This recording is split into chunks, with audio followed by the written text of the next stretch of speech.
ప్రకాశం జిల్లా మార్కాపురం మరియు దోర్నాల ప్రాంతాల్లో ద్విచక్ర వాహనాలు దొంగిలించిన వ్యక్తి వివరాలను పట్టణంలోని సర్కిల్ ఇన్స్పెక్టర్ కార్యాలయం నందు సిఐ సుబ్బారావు విలేకరుల సమావేశంలో వివరాలు వెల్లడించారు. ఈ సందర్భంగా సిఐ సుబ్బారావు మాట్లాడుతూ, ద్విచక్ర వాహనాలు దొంగతనానికి పాల్పడుతున్న వ్యక్తిని పట్న ఎస్ఐ సైదులుబాబు, రూరల్ ఎస్ఐ అంకంరావు చాకచక్యంగా అదుపులోకి తీసుకోవడం అభినందనీయమని అన్నారు.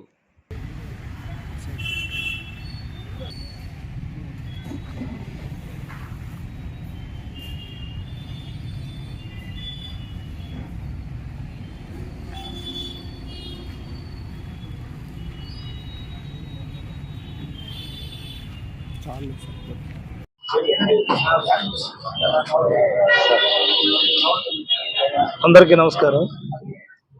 ఈరోజు crime number 176/25 under section 303 class 2 BNS of Markapur town PS నందు ఈ బైక్ థెఫ్ట్ అఫెన్స్ లో ముద్దాయిని అరెస్ట్ చేయడం జరిగింది. దీనిలో ముద్దాయి యొక్క పేరు సండ్ర అజయ్, తండ్రి పోలయ్య. ఇతను వైచర్లోపల్లి గ్రామం. ఇతను చెడు వ్యసనాలకి బానిసై గ్రామంలో కొద్ది కాలం కూలి పనులు చేసుకుంటూ ఉండేవాడు. తర్వాత ఒక 6 months బ్యాక్ దోర్నాలపట్నంలో ఒక బైక్ థెఫ్ట్ చేస్తాడు. ఆ బైక్ థెఫ్ట్ చేసి అక్కడ వాళ్ళ ఫ్రెండ్ అని చెప్పి వాడుకుంటూ అతను వేరే వాళ్ళకి ఆ బైక్ని ఇవ్వడం జరిగింది. ఆ డబ్బులతో జలసాలు చేసి తదుపరి మార్కాపురం పట్టణంలో మన దగ్గర నయారా పెట్రోల్ బంక్ వద్ద మినీ ఫామ్ అది సర్వీసింగ్ పాయింట్ ఉంది. ఆ సర్వీసింగ్ పాయింట్లో వాటర్ బాయ్గా పనిచేస్తుంటాడు. ఈ క్రమంలో రీసెంట్గా 12/8/2025 ఒక్కలగడ్డ వెంచర్ అపార్ట్మెంట్ దగ్గర నారాయణం శ్రీనివాసులు అనే అతను బైక్ పెడితే ఆ బైక్ని థెఫ్ట్ చేసి దాన్ని వేరే వాళ్ళకి అమ్ముకోవడం జరిగింది.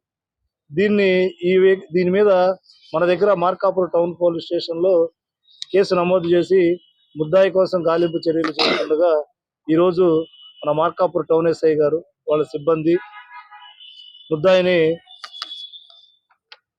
అరెస్ట్ చేసి గౌరవ AGFMC వారి దగ్గర కోర్టులో ప్రొడ్యూస్ చేయడం జరుగుతుంది. ఇతను ఎందుకంటే మన దగ్గర రీసెంట్గా ఈ బైక్ అఫెన్స్లు ఎక్కువ జరుగుతుంది. సాధ్యమైనంత వరకు మన దగ్గర ఈ బైక్ థెఫ్ట్లు ఎక్కువగా ఎవరో ఏం చేస్తారంటే తాగేసి అక్కడ పట్టిన వాళ్ళు ఆ బైక్ తీసుకెళ్ళిన తర్వాత అది పెట్రోల్ అయిపోయిన తర్వాత ఎక్కడో చోట వదిలేయడం జరుగుతుంది. మ్యాక్సిమం తర్వాత మనం FIR చేసిన తర్వాత ఆ బైక్ ఎక్కడుందని మనం ఐడెంటిఫై చేస్తే ఎక్కడో చోట ఊరు బయట లేకుంటే ఎక్కడ అవుట్కట్స్లోనో పెట్టేసి దొరకడం జరుగుతుంది. ఇవన్నీ కూడా దీనికి ప్రధానంగా నేను కూడా చెప్తున్నాం, ఎవరైతే ఉన్నారో మన దగ్గర ఈ వెహికల్స్ని ఎక్కడ పడితే అక్కడ కాకుండా ఇప్పుడు బస్ స్టాండ్కి వచ్చేవాళ్ళు బస్ స్టాండ్ పార్కింగ్ ప్లేస్ అక్కడ పెట్టుకోవడం, అదేవిధంగా రైల్వే స్టేషన్కి వెళ్ళేవాళ్ళు రైల్వే స్టేషన్ పార్కింగ్ ప్లేస్లో నమోదు పెట్టుకుంటే అక్కడ వాళ్ళు ఒక టోకెన్ ఇస్తారు, వాళ్ళకి రెస్పాన్సిబిలిటీ ఉంటుంది. అదే కాకుండా వీళ్ళందరూ ఏంటంటే షార్ట్ కట్లో ఇక్కడికి వెళ్ళి వస్తాం కదా, ఒక 2-3 hours పని ఉందనేసి బైక్ని అక్కడ రోడ్డు మీద పార్క్ చేస్తున్నారు. అది ఎవరొకరు తీసుకెళ్ళి ఆ పెట్రోల్ ఉన్నంత వరకే ఉంటున్నారు, తర్వాత దాన్ని అక్కడ వదిలేస్తున్నారు. ఈ క్రమంలో మన దగ్గర కూడా ఇంకొక 3-4 బైకులు ఉన్నాయి. కానీ ఎవరనేది మనకు అఫెండర్స్ తెలియదు. కాబట్టి దీనిలో ఇతను ఫస్ట్ అఫెన్స్ ఈ 2 బైకులు. దీని మీద దోర్నాల పోలీస్ స్టేషన్ క్రైమ్ నమోదు చేయబడింది. మన దగ్గర కూడా ఉంది. ఈరోజు ముద్దాయిని మన మార్కాపురం టౌన్ ఎస్ఐ గారు సైదుబాబు అండ్ రాజమోహన్ వాళ్ళ సిబ్బంది ఎంతో చాకచక్యంగా అంటే సీసీ కెమెరా టెక్నాలజీలో అక్కడ సీసీ కెమెరాలు మనకి రీసెంట్గా చూస్తున్నాం. మన మార్కాపురం పట్టణంలో ఈ మధ్య సుమారు ప్రతి ప్లేస్లో కూడా సీసీ కెమెరాలు నమోదు పెట్టడం జరిగింది. ఆ సీసీ కెమెరాలు ఆ బైక్ తీసిన తర్వాత అక్కడ సీసీ కెమెరా ఉండటం అపార్ట్మెంట్ దగ్గర దాన్ని ఐడెంటిఫై చేసి ఈరోజు ముద్దాయిని పట్టుకోవడం జరిగింది. Thank you.